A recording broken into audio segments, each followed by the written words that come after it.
The rebuild is something that no NBA team wants to go through, yet every single team at one point has had to go through it themselves. Now, the reason why any team may be going through a rebuild at any point in time can be due for a variety of different reasons. It can be either from your core just simply getting old and they're no longer that good anymore because of Father Time, or it could be your superstar is unhappy and he demands a trade, or it could just be from the incompetent decisions you make and just bad decision making overall, and your team just stays bad for a very long time. And there's been plenty of examples of these throughout the years and years of the NBA. And although there's been countless rebuilds that have taken place so far in the NBA over its lifespan, and there will be countless more going forward, there is still really no one set strategy that a team takes place. In fact, there are very, very different strategies that a few teams try to do when rebuilding a franchise. The first of these extreme strategies that some teams try to do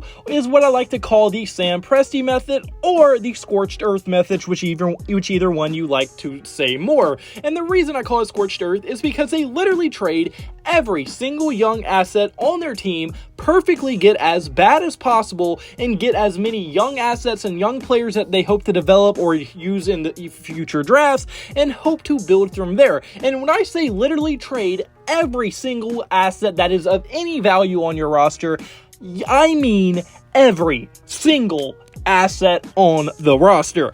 And that means anyone that has not a great future or has already met their ceiling, they're off the roster. If you can give me a second round pick for you, you're off the roster. Unless you're a young guy that either just recently they drafted or just a young guy they recently traded for, you're probably getting traded away off of these teams. And some of the best examples of this is one, obviously the modern day Oklahoma City Thunder, and then another one is the trusty process 76ers. And the reason the 76ers are on here is because they were one of the first teams to ever openly tank and get as bad as possible, get as many assets as possible, and just purposely tank and build for the future. And that is exactly what the 76ers did. Now, you can say the 76ers were successful, or you can say they were a failure, because on one hand, the 76ers are a very solid team and are a contending level team right now, but also they are not a for sure thing and have yet to get a ring out of it, and they spent years being the worst team in the NBA. And also during their rebuild, they made some very questionable draft decisions as well.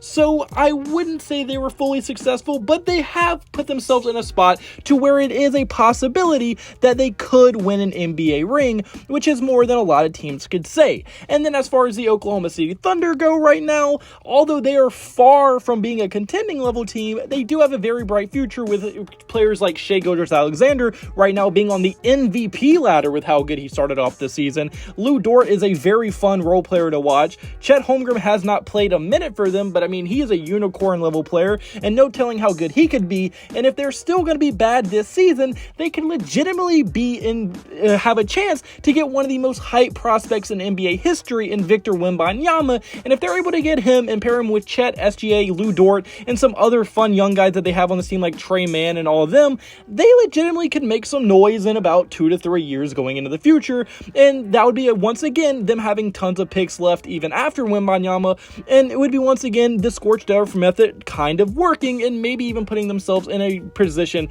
to win a ring in the future. But then on the complete opposite side of that extreme, and on the other miles away on the other side of the spectrum, you have the other method of rebuilding, which I like to call the anti-rebuild method. And now this method is where you don't give a damn about your future. You trade every pick you have and you use every dime that your organization has on going out to try to trade for star talent, trying to buy star talent in free agency. You don't care about the draft. You don't care about developing young guys. You trade all of your young assets, all your young guys away, and you try to get stars to win right now. And perfect examples of these strategies right now are current day Los Angeles Lakers and current day Brooklyn Nets.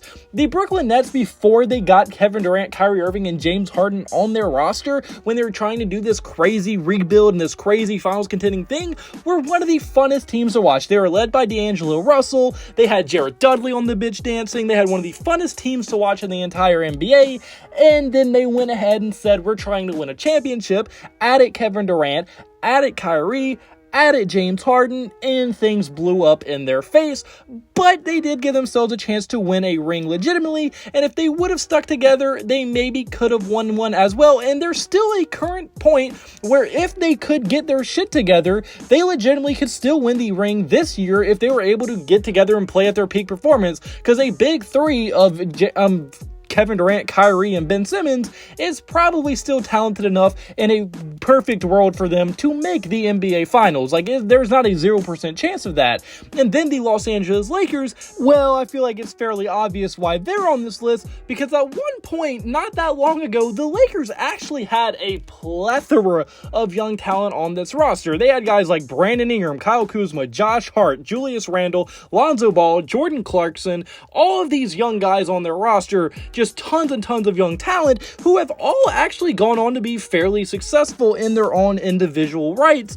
But they traded all of that away, traded all their picks away to go get someone like Anthony Davis. They got LeBron James in free agency. They got Russell Westbrook in a trade. And now they're trying to win an NBA championship right now. And yes, it did work. They got a ring out of it. You can't take it away from them. It did work. They went traded for Anthony Davis, got rid of all their young talent in that trade, a ton of draft capital, and they now got a NBA ring out of it. But now, although they have currently looked like they're turning it around a little bit right now, they are currently paying the price for that, as the biggest drawback to this rebuild strategy is if you start getting old or if you start getting injured, there is no more safety net. You have no draft capital to fall back on, and you have absolutely no young guys to hope to develop. And that is an extreme circumstance to go through, and that is a lot of pressure to put on someone like Anthony Davis, who has a ton of injury history in his past, and a guy like LeBron, who's in his 500th NBA season. So it is going to be very, very interesting to see how the Lakers try to navigate their future going forward.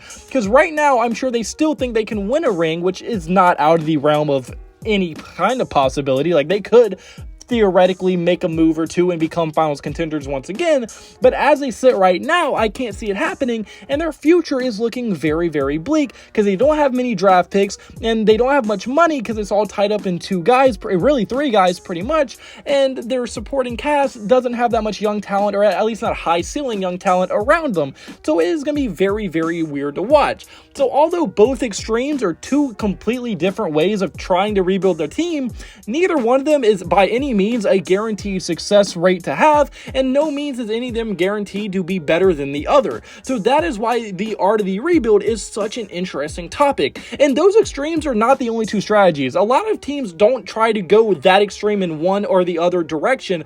Most of them try to do what I like to call the common rebuild. And the common rebuild is what most teams do.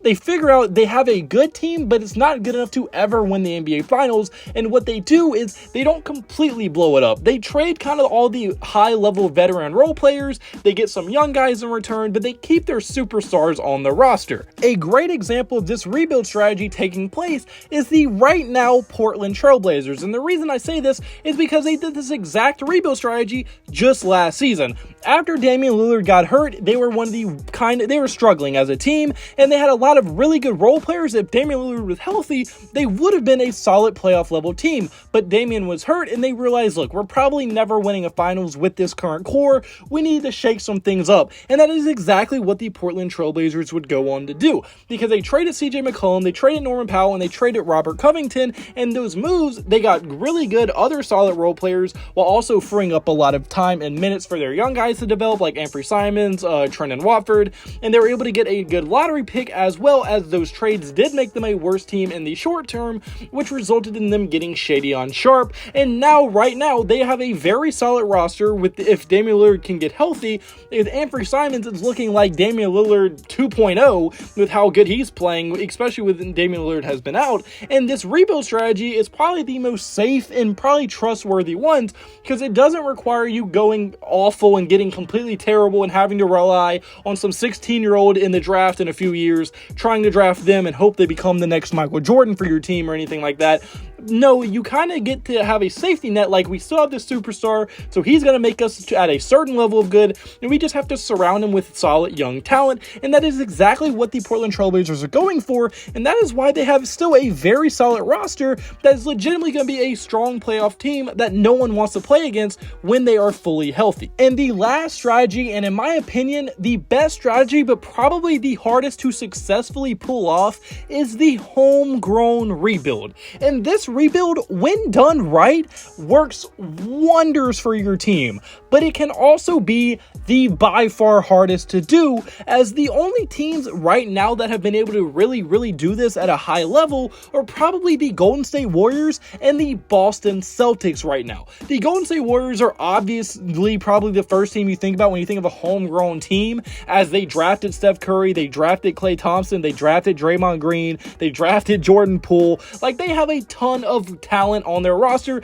that they drafted and completely developed by themselves. Now, yes, they have like Andrew Wiggins on their team, and they had that little stint where they had Kevin Durant on their team, but their core of just the guys they drafted have won NBA Finals by themselves without any help in the past. So we have seen it, and by no means, in my opinion, does homegrown have to mean you drafted them. If you got a high-level role player in free agency that wouldn't make your team a contender by himself, I don't consider that no longer being a homegrown rebuild anymore. Like, I think that's just a good move by the NBA front office. Now, you could argue that the Warriors for 2 years weren't homegrown because they had Kevin Durant on their roster, but that was kind of a weird situation that's never going to happen again, because the only reason the Warriors were able to add Kevin Durant to that roster was because of a huge cap spike that year, and they took advantage of a rule that wasn't in place yet, and they were able to get Durant on their team, and that situation will never be placed in because the NBA actually made a rule to make sure that never happens again.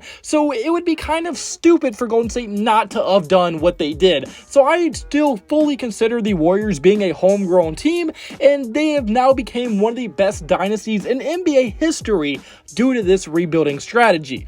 And then now the Boston Celtics are looking like they might be on the same trajectory right now, as they drafted Jason Tatum. And by the way, Jason Tatum is maybe the leader of the MVP race right now. They drafted Jaylen Brown, who's an absolute beast for them. They drafted Marcus Smart, who's a defensive player of the year level player. And then even outside of their ginormous names on their team, they even got guys like Sam Hauser, who they got undrafted, Robert Williams, who they drafted, Grant Williams, who they drafted, and they've just made so many good draft decisions, and they have really built their team from the ground up pretty much only through the draft. The only real huge guy on their roster, well, two huge guys on their roster that really helped them and really moved the needle for them, which is Malcolm Brogdon and Al Horford, are the only two guys that weren't completely homegrown. And Al Horford has been there for so long, if you take out the 1 year with the 76ers, and he's also been very good for them, and he's not really a superstar level player, so I don't consider that making them no longer homegrown. And then Malcolm Brogdon was just a very good decision and a very good trade they made, and they were able to get him for a very little as well, so I don't mind him being on the team either. And I think they're probably one of the best examples of a homegrown team that is currently probably the favorites to win a ring out of the Eastern Conference right now. And I think for sure that homegrown strategy, if you can do it right, obviously seen by the Warriors and now the Boston Celtics, if you can do it right, is one of the most successful and high rewarding rebuild strategies you can possibly take going into a rebuild. But it's also the hardest because you have to go year after year after year of making very good decisions in the NBA draft, and that is much easier said than done. But that will be it for this video. So if you like the point, hit the like button and subscribe button. It would mean the absolute world to me. And if you have made it this far, just comment below, what rebuild strategy do you think is the most effective, and what rebuilds are you the most impressed with that are currently going on in the NBA? I really want to hear our thoughts in the comment section below, and I really do hope you did like the video, and I really hope that you enjoyed it if you did watch it this far. And I just hope you have a blessed day, because I have a blessed day, so you need to have a blessed day. All glory to God. See you in the next video. Goodbye. Boo. Blah.